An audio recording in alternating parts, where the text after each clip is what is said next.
Men hozir bir g'alati odatga duch keldimda va o'ylanib qoldim. Nega bizada aksariyat hovlilarda mashinani hovlining ichiga joylashtirib qo'yishadi? Endi katta hovlilar bo'lsa tushunarli, mulkini uyning ichiga olib qo'ygisi keladi. Lekin bir sotixli uylar nima qilsin? Mana bir sotix 100 kvadrat degani. Shuni choraktasi, ya'ni 20-25 kvadratni o'zi mashina egallab qo'yapti. Buni o'rniga yashil maydon, yozgi oshxona yoki so'ri joylashtirsa bo'ladi. Endi mana sizlarga hozir ko'rsataman. Mana hozir internetdan hovlilarni qarab tursam, qaranglar. Mana shu joyni o'zi mashina egallab qo'yapti-da. Hovli yo'q.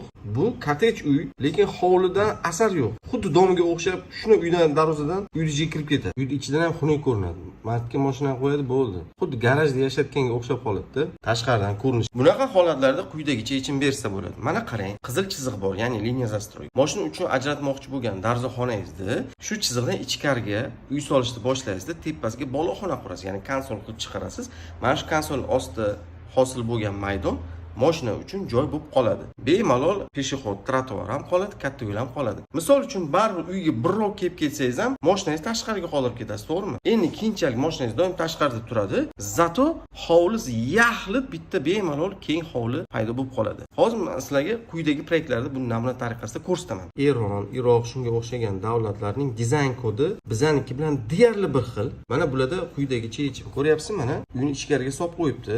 Zato uyni orqasida katta hovli hosil bo'ladi. Mana bu ham bitta yechimda, endi misol uchun. Bemalol ikkita mashina joylashtirsa bo'ladi. Misol uchun so'ri joylashtirsa bo'ladi qolgan maydonda. Mana bu Yaponiyadagi yechim. Xavfsirayotgan bo'lsangiz, mana ko'ryapsizmi? Mana bu yo'l bo'lsa, bu ham yashil maydoni.